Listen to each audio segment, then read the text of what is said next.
Good afternoon, and thank you for joining our second of 4 Talk of the Town series discussions.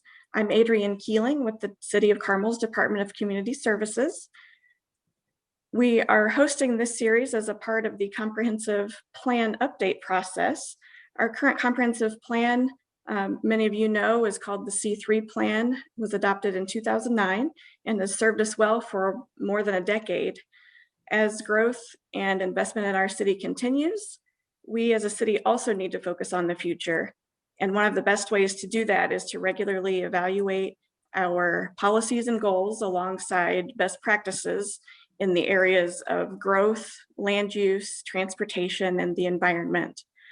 Leading our discussion this afternoon are representatives from Green Street and Yard & Company who have teamed up to help us update our comprehensive plan. We encourage you to enjoy your lunch, and now I'm going to turn it over to Kevin Wright of Yard & Company to kick off today's discussion. Move in, not out. All right, thank you, Adrienne, and welcome everyone to Talk of the Town. As Adrienne mentioned, my name is Kevin Wright. I'm a principal and co-founder at Yard & Company. We are an urban growth firm based out of Cincinnati that has been commissioned with our partners at Green Street, an Indianapolis-based real estate development and consulting firm, to update Carmel's comprehensive plan. What is a comprehensive plan and why are we here and talking about it today, you might be asking? Well, part of our role is, as part of this series, is to demystify some of the typical planning language used in a process like this. So in this case, the City of Carmel and the Department of Community Services has hired our team because they need to update many aspects of the city's comp plan.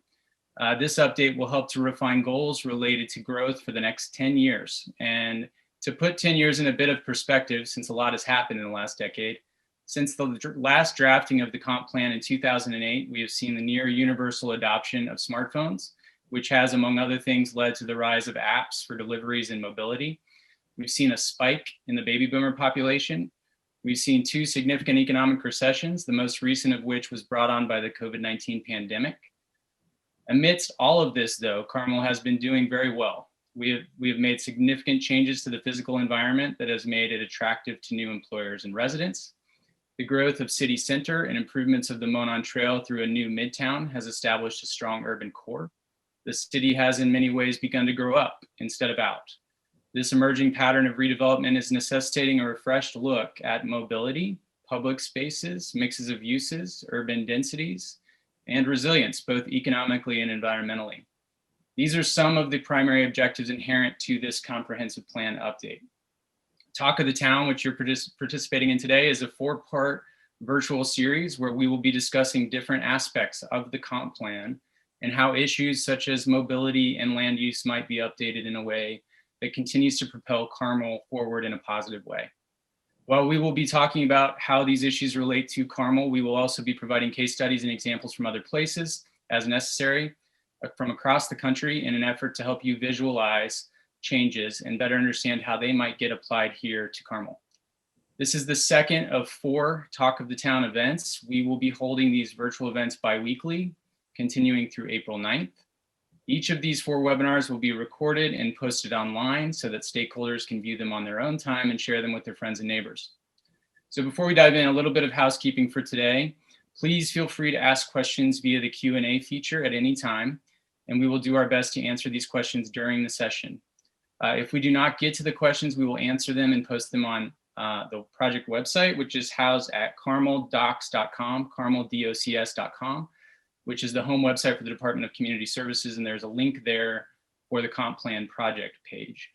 If you are watching a recorded version of this, then please leave your questions in the comment section of the website, Facebook, YouTube, whichever it might be, where you are viewing the video, and we will answer your question on that website or on the project website. If you don't have a question, but only a comment, that's fine. Leave that as well, and we'll log it, take it into consideration, and as we work to develop the update to the comp plan. So let's get started.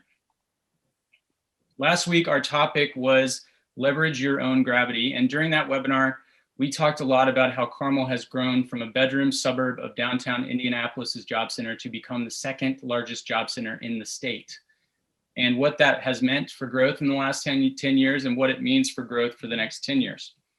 This week's topic is move in, not out, as Adrienne said, and addresses the question of what happens when we can no longer create more land.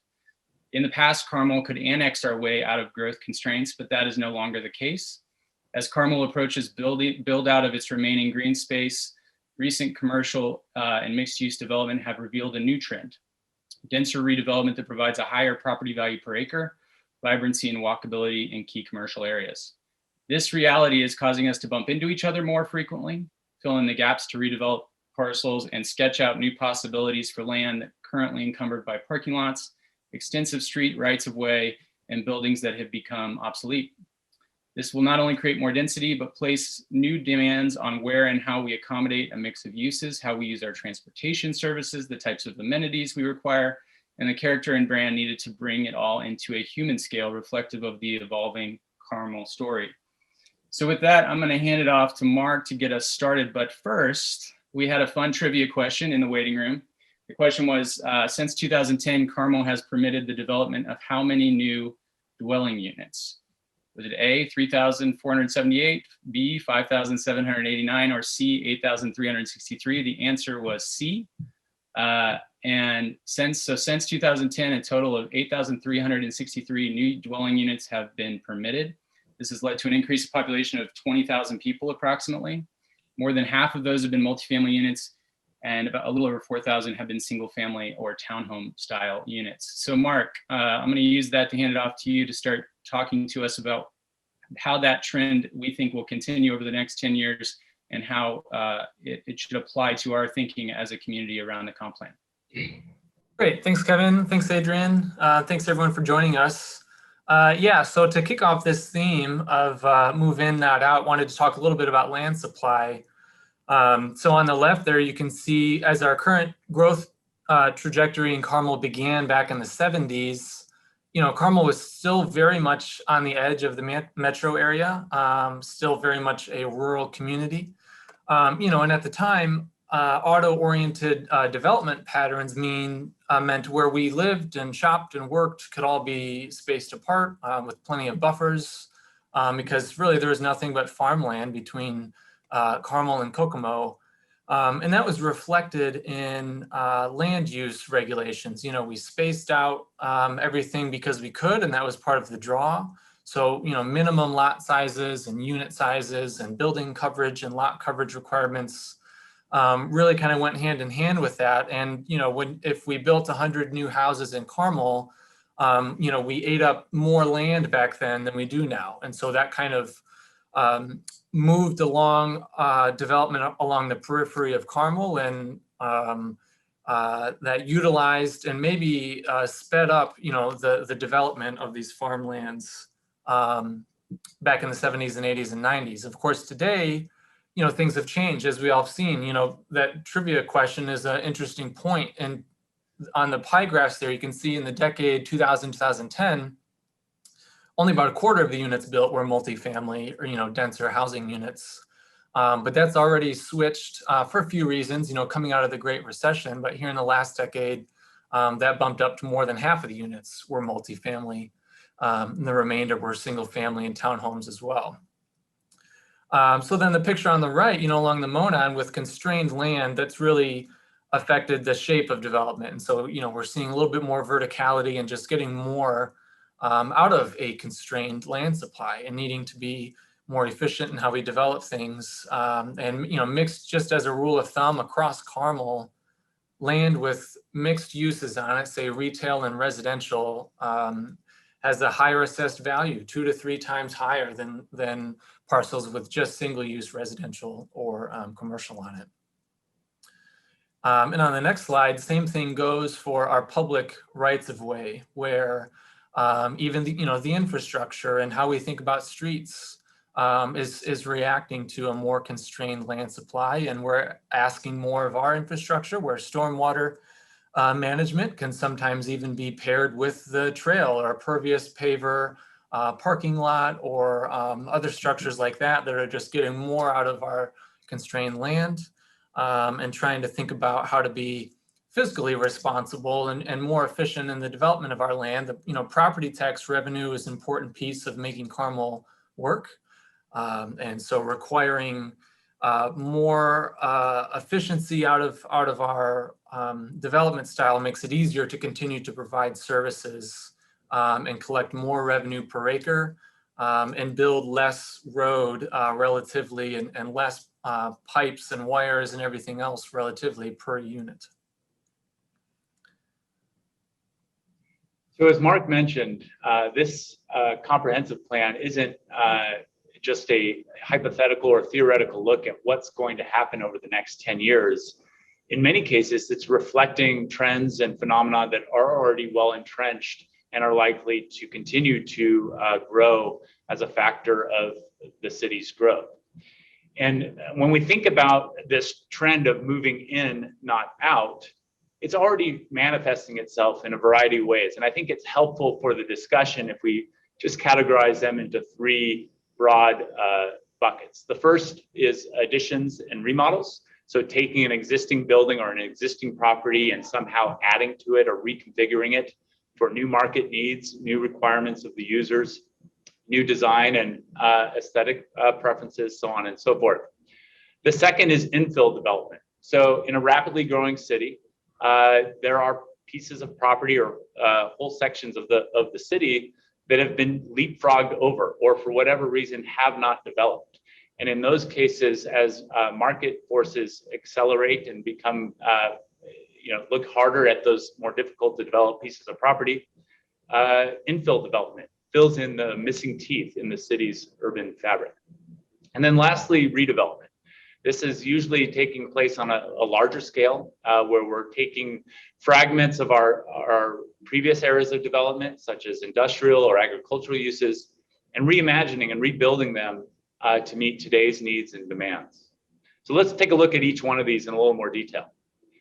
So the first is additions and remodels. Now, Carmel, as it incrementally built out over the last few generations, has built an incredible wealth of diversity in terms of its architecture and building types. And when we look at its houses, many of these styles went out of style, in the years after World War II, but now are coming back in a big way. Your mid-century modern houses, for instance, the 3 on the right are examples, are seeing incredible market demand, not only for what they look like now, but how they can be adapted to meet today's needs. Other houses, such as old Victorian cottages, are getting added to for new garages or new living space. And retail is modifying its footprint to have more dining room space, or in light of the pandemic, really take advantage of outdoor space as part of a patio or dining area that can serve a restaurant. And speaking of the pandemic, one of the things that is really exerting a new pressure on houses in particular is the requirement to work at home. And many people have not only retrofitted their dining room table, but that extra bedroom or their den to be their workplace for most, if not all, of the week. But sometimes those pressures kick us out of our houses and we start looking elsewhere in our yards. And so people are looking at their garages and converting them into office space or workspace. And even now in the internet economy, you can get online and you can order what's called a studio shed, and it will show up to your house like a Lego kit on steroids and give you instructions for how to build your own 100 square foot office space in your backyard. And these things look pretty interesting as a piece of architecture unto themselves. Building from those studio sheds even more is just a full-fledged mini home or granny flat or carriage house certainly during the pandemic, but even before, as folks' housing needs have shifted and they're taking care of either, an aging parent or have a college kid come home, many of them have asked themselves, would it be nice to have, a separate guest unit in my backyard? Or, in the basement or attached, you can see in the diagram there that they can take many forms. And these accessory dwelling units, as kind of the planning jargon calls them, have really provided a nice amount of flexibility through lifestyle and life cycle changes, but also just sometimes extra bit of revenue, weathering a recession or a pandemic. These just provide a little bit of flexibility, and certainly if there's space, they don't need to be sizable. These can be quite small. So Mark, just to pause there and help the audience as we're thinking through how to influence some of the items you both have touched on through the comp plan. What are some considerations we should be thinking about as we do that, particularly with the images we see on the screen here and the diagram at the bottom with the granny flats, as we call them? What should we be thinking about as we consider permitting these in certain areas of the city? Ideally, they don't visually need to have a significant effect. We've zoomed in on them, so to speak, here in the photos, but if you're walking down a street or driving down a street, you probably won't notice any of these, or you'd really have to be looking for them and knew that they were there to notice that there's indeed an extra housing unit on the property. So I think just integrating them and thinking about character, preserving larger trees or other parts of the landscape that continue to soften, the adding, what is adding a housing unit, but might not be adding any more people, and doesn't need to have a significant impact on the character or the feeling of the neighborhood. Yeah. So in short, blend in. Right. Yeah. Well, and speaking of blending in certain cases, when a new home buyer comes into a neighborhood and wants to live in that neighborhood, they can't find a house that meets all of their needs, but they can find a house that maybe they like the property or the location, and it is affordable to the extent that they can afford to buy the home, tear down most of it, if not all of it, and build back a new infill house on that piece of property. And when market pressures are like they are in Carmel, amidst land shortages and constraints at the periphery of town, coupled with the fact that people want to live in neighborhoods close to amenities like the Monon and the city center or parks and schools, you're seeing a lot of cases where someone buys that house or that property, tears down the structure that's there, and builds back a new house with the goal of not only letting it meet its needs or creating something that meets that family's needs, but fits into the neighborhood and adds to the diversity and the scale and the texture of a place. And you can see the wide range of cases where that's happening in the city today, ranging from kind of in tight neighborhood lots all the way to more rural, large lots at the edge of town. But homes, of course, aren't the only things that are changing. Retail is changing quite rapidly as well. And so what we're seeing that as options for retail become limited, or the demands of them change, or small businesses, restaurants, and services want to be closer to their customers, we're actually seeing houses or house-like structures be converted into new uses and to serve new purposes closer to the neighborhoods and the people and their customers that they serve. And so you've got cases where houses become coffee shops or lawyers' offices, not in a strip mall or a commercial center or even downtown, but actually as part of the neighborhoods. And here you see a number of examples of where that's taken place on streets like Range Line and Main Street. Now, there's another interesting phenomenon that hasn't quite started in Carmel, but is likely to exert a greater influence as we look to the future as the city continues to grow. And this is a case where someone owns a house on a large lot, and they've decided that they want to either downsize or change their living arrangement, but they want to stay in the neighborhood. And they also realize that their land has inherent value because of its location and size. And so what that property owner may elect to do is to tear down their house, divide that large lot into two smaller lots, but lots that are still in context with the scale of the neighborhood, and build back a house for themselves, as well as a house to put back onto the market to sell to a new neighbor. And so oftentimes where we see this happen is along some of the major thoroughfares and at the edges of neighborhoods where the streets are generally larger and the setbacks are deeper. But this can be a valuable tool for incrementally allowing new households to form in neighborhoods while allowing a resident to capture the wealth that's been created by their property. Now, this is a really important thing to get right. It represents a change in the neighborhood. And so things like scale and design really start to matter. You can see in the images on the left and upper right where that scale has been attended to. But where that starts to get a little bit risky or problematic is where you see the image on the right, where we're trying to fit 20 pounds of sand into a 5-pound bag. And this is where design controls and keeping the quality level of this type of development high can really make sure that outcomes are working for everybody. Similarly at the neighborhood scale, if land prices are increasing and there's real estate pressures that Carmel is feeling now, that same kind of style where it's a house could be 3-4 bedrooms still, but on a smaller yard can make sense. In a pocket neighborhood, we've seen these locally with Inglenook or similar developments really across the country. It's, the home buyer in this case wants less lawn to mow, but they don't have to necessarily sacrifice garden or green space. And it's just making better use and, flipping the design to a little bit more old-fashioned, traditional, where the neighborhood is literally tighter knit and it's easier to see someone on their porch across the street because things have just been tightened up. But it's largely a reflection of changing preferences and what people want on the demand side, and then the supply of land is constrained and prices are going up. So it's easier to squeeze a little bit more.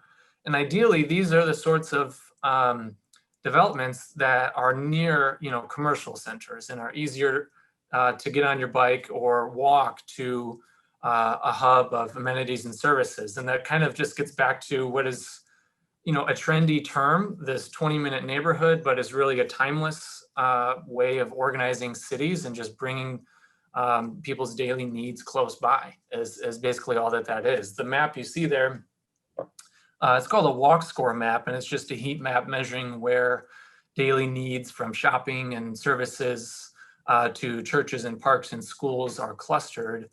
And really across the city, there are already commercial centers serving people, and they are growing. West Clay and on the west side and Legacy over on the far east, northeast corner of town are examples of newer commercial centers that continue to slowly build out, serving the needs of people nearby.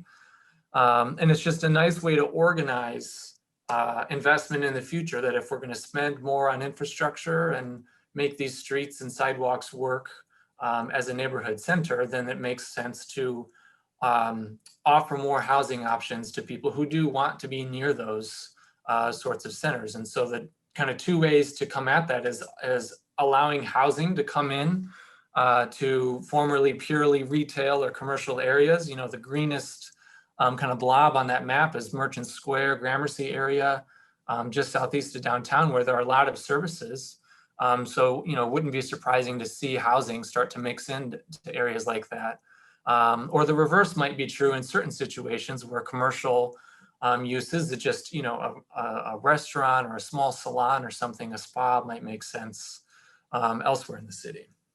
Well, and Mark, this really connects back to what Joe was talking about with adaptive reuse in some ways, right? This is sort of a gentle or soft way of starting to create 20-minute neighborhoods, is rethinking the use of previous buildings that were previously used in a different way. I think a couple of the pictures on the bottom there indicate that that's possible.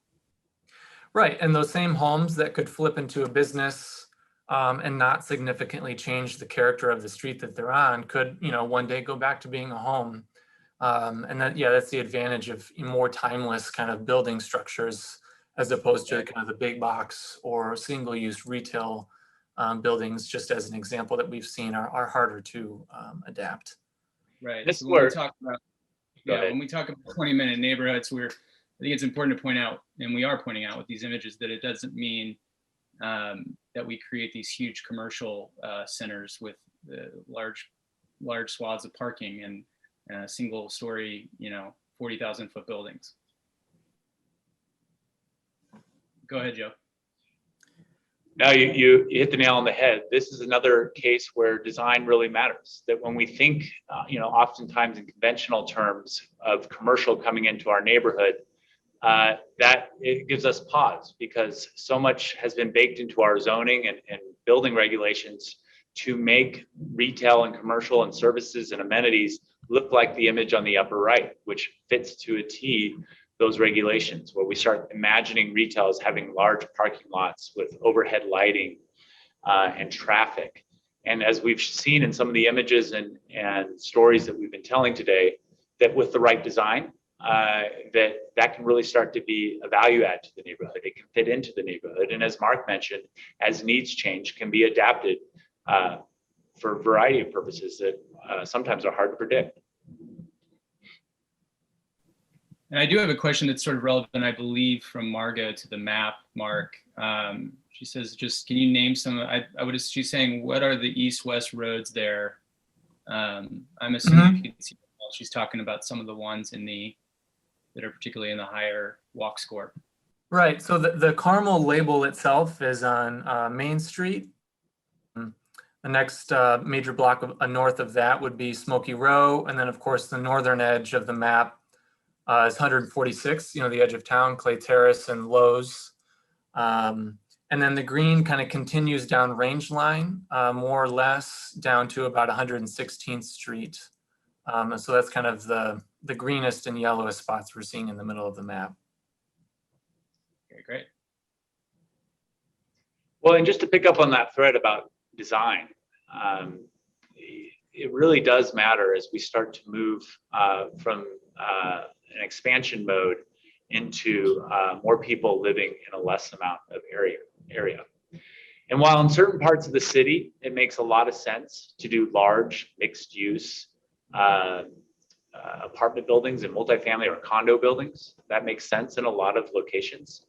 In most locations, design of multifamily buildings or denser living need not be associated with big, bulky or hulking developments. In fact, there are many cases where townhouses and attached dwelling units or multifamily and condo buildings can be designed to look like they were always part of the neighborhood, either as a large mansion that was divided up or as something that anchors a prominent corner in a neighborhood. And you can see examples of where on the left, these larger developments, these apartment buildings like the yellow and the white one, are designed to fit into their neighborhood context, or patio homes such as the middle bottom one that are 2 or 3 attached can look like bungalows that maybe already existed in the neighborhood, or townhouses in the blue. These things can be very pleasing additions to neighborhoods if the design and the form controls are set up correctly. Retail is the same way, and I don't need to really repeat this as we've covered it on the previous slide, but retail can be designed to either be standoffish and a nuisance to a neighborhood, or it can be designed to be complementary to the growth and the development in the neighborhoods around it. I think attractive retail, not only because retail is changing so quickly and, what is the draw to these sorts of places, but it's inviting for some folks to live there. Clay Terrace or other lifestyle centers like this certainly did something right when they were built initially, basically trying to mimic a Main Street sort of environment, at least in this case on a 1 or a 2-story scale. Parking was accessible and easy, but the landscaping and the layout is similar to a bit of a Main Street. And I think as retail has shifting forces on it, of course, shifting online, the draw to a retail center is not as much the big department store as an anchor, but more and more programming, even in civic public space. And, restaurants and food and beverage aren't going to switch to Amazon or shopping online. People still want to gather and see and be seen. And so really building off that vibrancy that the retail strip centers are going to need to stay relevant also then makes them attractive to a hotel or to apartments or office space up above. And so we're seeing more and more across the country, and probably one day to Clay Terrace, where 3 or 4 or 5-story buildings might make a lot of sense as more people want to live or work or visit these places and continue to add relevancy and vibrancy to these centers throughout the day so that they can compete in this changing retail landscape. Of course, the greatest example, I think, here in central Indiana, we know really well is what's happened along the Monon has been really striking and standard setting, I think, for how to make the most of a great public space, accessible to everyone, so that not only can folks of all ages, residents and visitors recreate here, bank headquarters and tech businesses want to locate here as well. And so adding to that vibrancy not only makes it an exciting heart and core for people to fall in love with, or to go on a first date and fall in love with someone at, but to just have this long-term view of how are we going to make sure that when we spend money on public infrastructures and beautiful spaces like this, will they last? And it's really following timeless tenets or principles of design to make them usable to a lot of people during lots of different situations all throughout the year, really. Well, and just to connect to this next slide, we do have a comment or a question about, well, comment that they love the idea of the 20-minute neighborhood. A question is, do we mean a 20-minute walk? We do mean a 20-minute walk. And as we answer that and hand it off here to the next slide, with, we've touched on over the course of all these slides here, this idea of commercial sort of uses starting to gently integrate into residential areas, residential starting to be included in what has historically been exclusively commercial areas. What does that mean, Joe, for how we get around? I mean, what is that going to look like in the next 10 years? Right. And so when you are starting to bring people and their daily needs and destinations closer together, that certainly creates a different paradigm for traffic. While congestion is in a traditional bedroom community is most associated with the AM and PM peak travel times when people are coming to and from work. When we live in a neighborhood or a city that has most of its daily needs or more of its daily needs closer to where we live, where you may live, work, go to school, pray, shop, all within 15 minutes of where you live, your times of day that you travel and how you travel is likely to change. And so already what we're seeing is people, rather than piling into the station wagon and driving to the next town over to go to brunch, piling onto their bikes, hopping on one of the 220 miles of bike paths that have already been built and are growing in Carmel, and biking to that local restaurant and enjoying that time together. Or people are walking more to school, or being able to hop on a bike to work. All of these things are already starting to change, and it's starting to influence how we rethink streets and how we think about the future of our transportation system.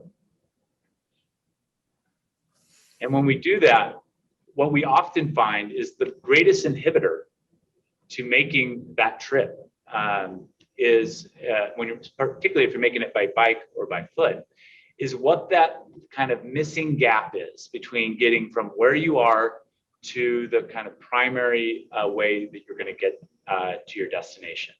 In our last conversation a couple weeks ago, we described how many people both live and work within a 1 mile distance of the Monon. Another way of putting that is if there was a enjoyable, safe, and convenient way for a person to get from their doorstep to the Monon, and then from the Monon to their office lobby, that they would be well connected to get from one to the other using the Monon, which is a best-in-class type bike facility and trail. And so we have to spend a lot of time thinking about what that last mile looks like, that missing link in a transportation system that can start to allow all of these trips to safely and conveniently happen.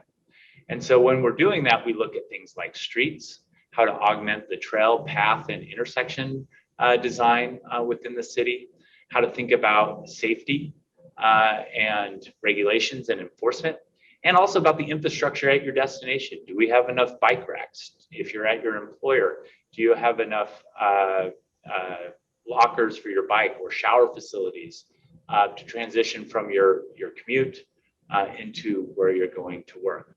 You know, one story that sticks with me from an accomplished and pretty experienced bike rider in Carmel was that when he takes his family out to go to brunch or to a soccer game or something, they want to bike there, they actually have to get in their car, put all the bikes on the car, drive to the Monon, and then take the bikes off, get on the Monon, and get to their destination. Wouldn't it be something if they could just roll out of their driveway onto a street, into a path system, and then connect to the Monon without even getting in the car at all? Those are some of the missing links that I think we have to start to address as we think about the next 10 years. Of course, one of the biggest obstacles when thinking about that experience of walking, biking, or spending time outdoors and getting to where we need to go is the comfort level of the environment itself.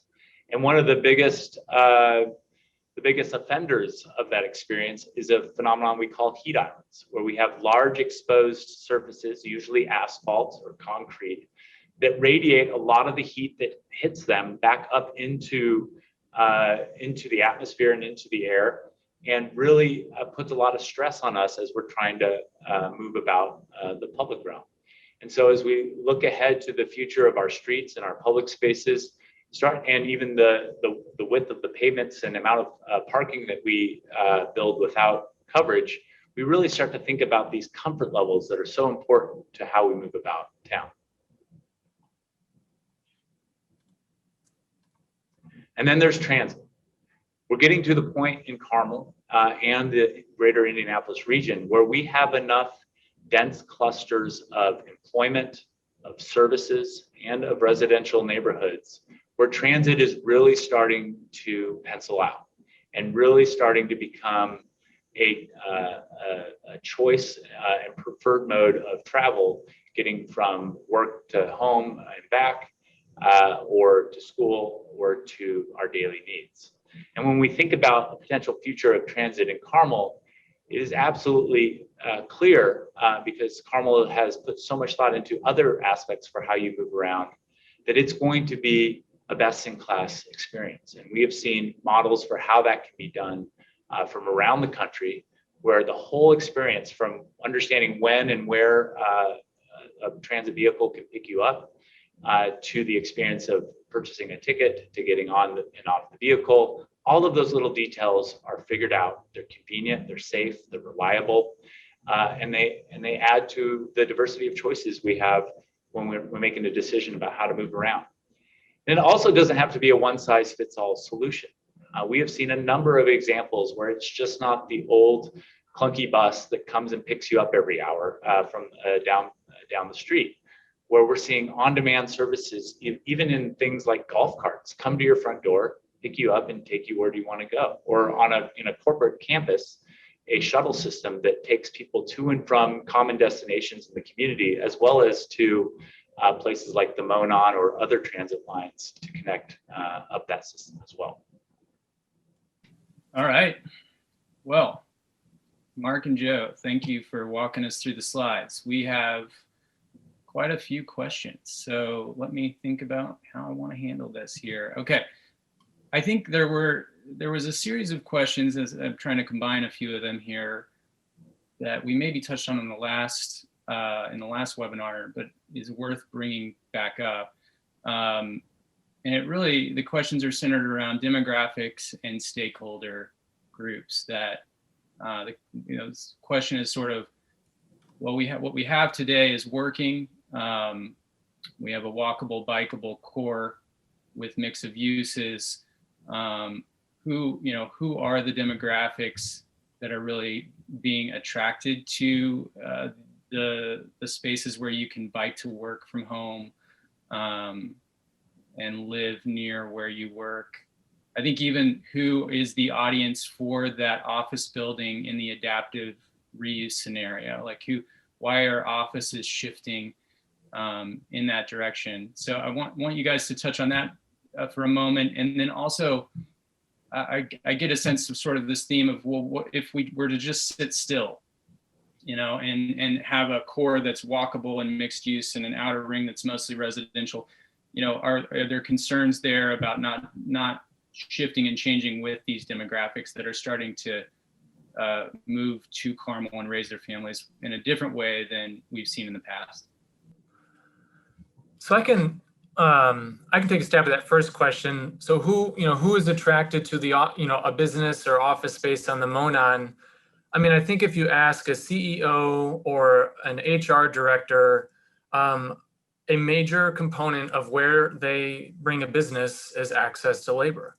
And many of the workforce at those nice new office buildings on the Monon, MJ Insurance, Allied Solutions, businesses like that, were in previously, many of them were in suburban office parks, and attracting talent is really competitive business for them and core to their business. So they are, I think, following the lead of their new hires and the talent that they're trying to keep so that they can continue to grow and stay healthy.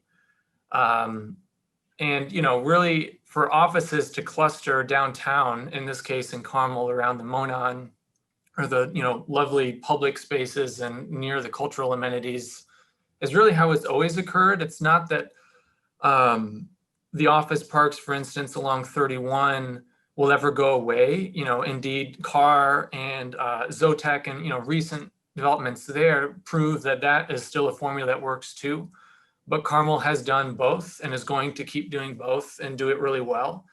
And it's really not even just a Carmel thing. Central Indiana, Carmel, just like Central Indiana, is competing nationally, frankly, for some of these businesses who can pick up and move. And I think they're attracted to what Carmel's downtown is starting to look like. And I think they can feel confident that they'll be able to hold on to their talent. So yeah, I think talking with the business community is maybe the answer to the first part of that question there. And another reason around why is, a comp plan does not decide, we need more commercial space or we need these housing units. The market is functioning. The real estate values are changing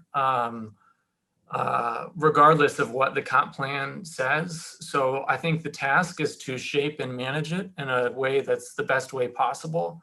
But a lot of investment is coming to Carmel now, and it will keep coming. So to keep things kind of as they are now would have to involve saying no to the next business. And it can be hard to stand still and still stay relevant. So I think it's more, how can we shape and manage the investment that's coming, because Carmel's a wonderful place and wonderful places attract investment, and not saying, we're deciding what's coming here, because really the city doesn't have that role.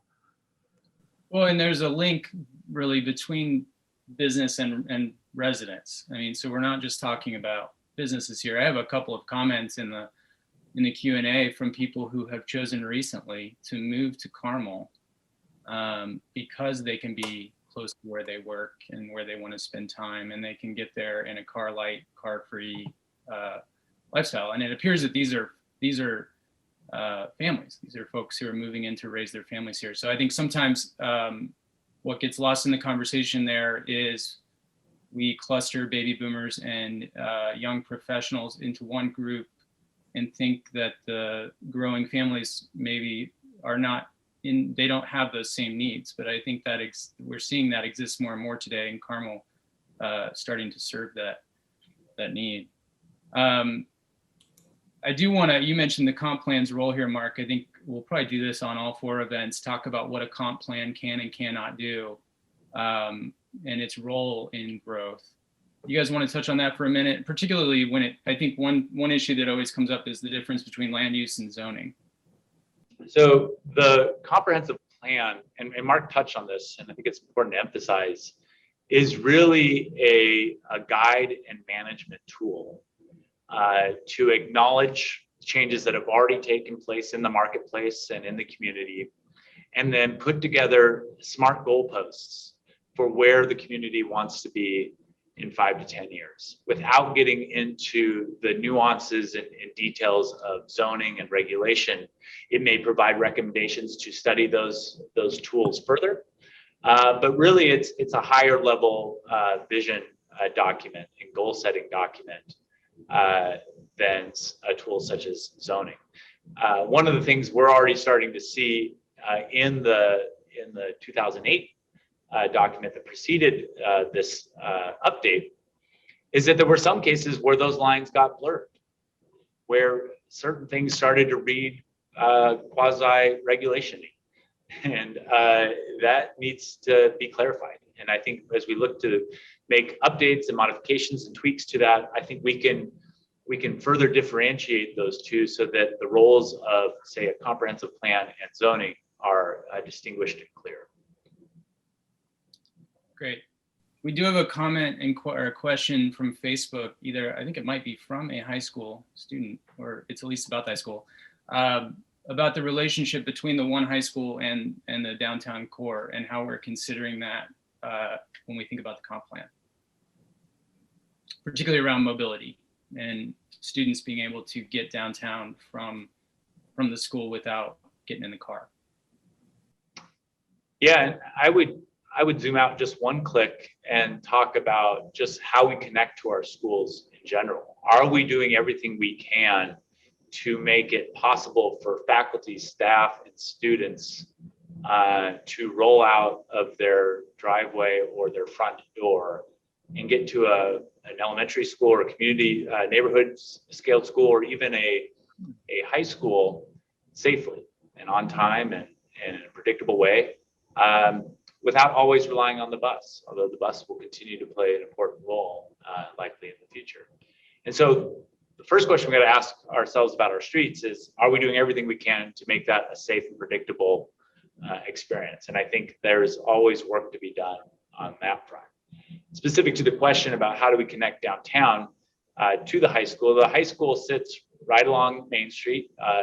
As the crow flies, it's really close to a lot of great public spaces, the Monon Trail, as well as the types of amenities, services, distractions, fun things that are open and welcoming of a student age population.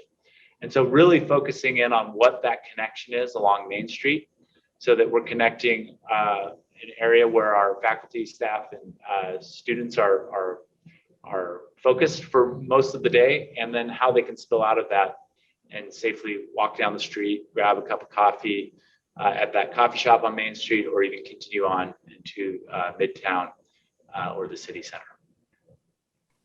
To continue that train of thought, as questions keep coming in here, we had a comment about, it was one I mentioned earlier, around moving to Carmel because we could live car light or car free, and really enjoying the trails and the separated multi-use paths from the roads, which are Carmel is very rich in. But how are we thinking about on-street infrastructure to further connect the whole kind of system of multimodal non-car mobility? I feel like that applies to this high school conversation too. Yeah, and the term complete streets gets thrown around a lot in planning circles, and I'm not sure Carmel historically thought of it in those terms, but over the last several decades, it has built hundreds of miles of complete streets with separated 12-foot or 10-foot multi-use paths from the moving traffic. As we start to think about the future, it is uneconomical both from a cost standpoint and a land utilization standpoint to think of putting broad boulevards to everybody's doorstep. It just doesn't work that way. That those work well to connect up the whole city, east to west, north to south, but there are finer grained connections. Again, going back to this idea of that last mile, that connect people to and from these primary connections to where they're going or from where they're coming from. And that's where finer grain, more economical use of the street, where cars can be managed at a much slower speed, where we can start mixing and bringing into closer proximity walkers, bike riders, scooters, all the other users of the street in closer proximity to the car, which is going slower. That's where those types of facilities start to make sense. Specific to the on-street bike infrastructure, this is already being tested on streets such as Rangeline, where you're getting a more economical use of existing pavements that are no longer necessary for vehicular traffic and using those for moderate to experienced cyclists. I think it's important in a family-friendly place like Carmel that still has a lot of automobile-oriented use of its streets to not think about them as either or, but as additive elements to an interconnected system. Mark, shifting gears a minute and put some pressure on you here, was asked about what growth projections might look like for the next 20 years for Carmel. And she was specifically asking about what that would mean for how we think about parks in public space. But can you, at the risk of being dangerous, start to give some guesstimates on that based on what we already know? And we're going to hold you to this, by the way. Yeah, we're going to come back in 20 years. Yeah, play this video. So generally, our timeline for this plot process is the next 10 years. Of course, everything doesn't stop in 2030, 2031, but the further you look out beyond 10 years gets to become eventually a fool's errand because generational shifts will have occurred. So 10 years roughly our time frame. Part of our task here was not a specific population projection effort. A lot of the topics we mentioned today around adaptability and resiliency are making sure that whatever happens with the birth rate, with immigration rates, with live work patterns, what's more important is that Carmel should be here and be healthy, in a century. Because one day, we'll be comp planning again in a century and doing the same kind of looks back to see what worked, what needed shifting, and which of these buildings or public uses, still weathered or could be useful all throughout Carmel's history. So we're certainly looking in the next 5 years out is much easier to think about. I don't have a number off the top of my head for what we're assuming, but I think recent trends have made it clear that the basically building out of the large tracts of farmland has not meant the end of growth, and infill, I think, or finding leftover spaces will continue to be rethought of and reutilized. So I think, growth can and should be in Carmel's future, but we don't have a hard and concrete number right now. Okay. We have about 7 minutes left, so I want to make sure we have enough time to wrap. I just want to end on, I have a few questions on transit.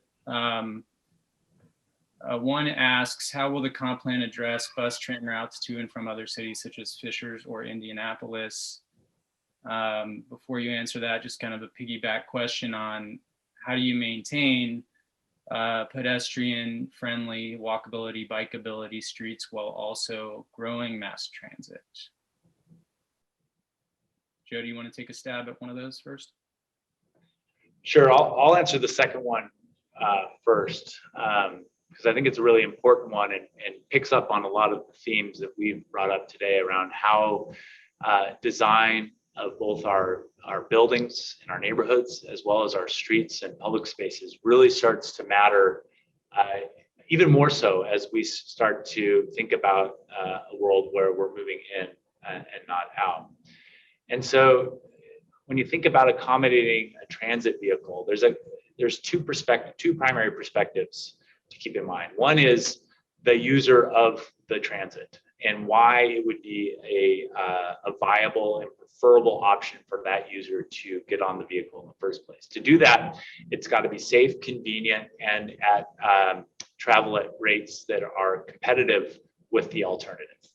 And so to accomplish that, oftentimes transit is premium transit, the kind that we would imagine at one day would be in Carmel's future, needs to have some amount of preference in the right of way, so that when I'm making a choice between driving and hopping on a transit vehicle, for instance, I know that if I get on the transit vehicle, I can keep up or even move quicker than the corresponding vehicles on the road. So that becomes a design challenge within a constrained right of way of a street, for instance, what amount of space we're going to give to the transit vehicle and what amount of space we're going to give to everybody else. Regardless of the case, what we often advise is that if you design from the inside out, meaning designing for the pedestrian and the human user of the street first, and then work your way out, that will work best for all modes of travel. Mark, do you want to handle the kind of regional connectivity issue or question? Sure. Kevin, do you mind restating that part of the question for me? Sure. I think essentially what he's getting at is, and Mark, you're based out of Indianapolis, you have a good read on the regional plans for transit. How can the comp plan help put Carmel in the driver's seat, pun intended, for how to make sure they're involved, and this drives their involvement in those regional plans? That's how I'm reading the question. Yeah, I mean, I think Carmel is doing it by investing in the core. You know, transit supportive density is what Carmel's doing now, whether or not transit ever comes. You know, transit-oriented development is just people-oriented development that may one day have transit. And, you know, who knows what the future of the Red Line is specifically. Certainly in a growing city, though, the way we get around is going to change. It is changing. You know, and what mode that takes remains to be seen. You know, I think for Central Indiana in general, to remain competitive for job growth and relevancy, you know, here on the national stage, is to make sure that our job centers, you know, kind of the many centers of this region are connected meaningfully. And, you know, I think an example, you know, one zone, the Chamber of Commerce for Fishers and Carmel is a nice example, but also, you know, when Indianapolis, and when Central Indiana pursued, you know, the Amazon HQ2, we have to be thinking as a region and regionally in terms of these major transportation investments and focusing job growth and aligning workforce efforts and everything else. So I think making a compelling case as a great place to invest and live is certainly Carmel's role that they've, you know, done well, and, you know, continuing to do that, keeping an eye on how their role fits within the rest of the region will help make sure that, you know, they can continue to be a leader and help lead the rest of the region and really the state, and, you know, how to stay competitive. I think before we close down, Kevin, I think another thing that's important that the comprehensive plan can do specific to mobility and transit is to inform and shape policy and priorities relative to, I'll call it capital T transit, you know, fixed guideway or heavy transit like buses and BRT, bus rapid transit that connects Carmel to the region. I think another more important and maybe more immediately implementable way that the comprehensive plan can shape how we move around is informing the conversation around kind of choice for how we move around within the city. On the slide that we talked about transit, there were a couple images of 6-passenger golf carts that travel at 20 miles an hour or 25 miles an hour. In several communities that we're working, this is becoming that low-hanging fruit that allows you know, either third-party services or city services or nonprofit services to actually operate these vehicles throughout the city, connecting people to common destinations or throughout a large restaurant or shopping district, or connect neighborhoods to places like parks, community centers, schools in the urban core. So that kind of decision making can really be informed by a comprehensive plan. In addition to some of the other things that we've talked around, bikes, pedestrian friendliness, scooters can oftentimes make their way into that conversation. Who's managing those? Who's providing that kind of service, and how do they safely occupy the right of way? All gets teed up in a comprehensive plan. All right. Thanks, Joe. Thanks, Mark. Our one last comment was, I like the golf carts. So I'm glad we took an extra minute there. Me too. Yeah. Well, and we do have, there were some questions and comments we didn't get to, some around engagement, how to stay involved. Keep an eye on the project website for that, communicate with the city, et cetera. And we'll make sure we do our best to get those answered. Thank you guys for joining us today. We appreciate you taking your Friday lunch break with us. As I mentioned previously, this is just the second of 4 Talk of the Town events. The next one is 2 weeks from today on March 26th, same time, same bat channel. And the topic for that will be complementary growth. And since you have registered for this webinar, you should be automatically registered for the next event, so you'll get a reminder. If you think of comments or questions after we finished, if you're hanging out today and you start thinking back on one of the slides and you have a comment or a question, head over to the website, Facebook, YouTube, the main project page, and leave comments and questions. And please keep an eye out for the recorded version of today's discussion. We'll be posting that on the website, YouTube, etc. Please, if you do see that, share it on your social media feed, email it to your friends and neighbors. We want as many people to join us as possible. Thank you again for joining us, and we'll see you in a couple weeks. Have a great weekend, everybody.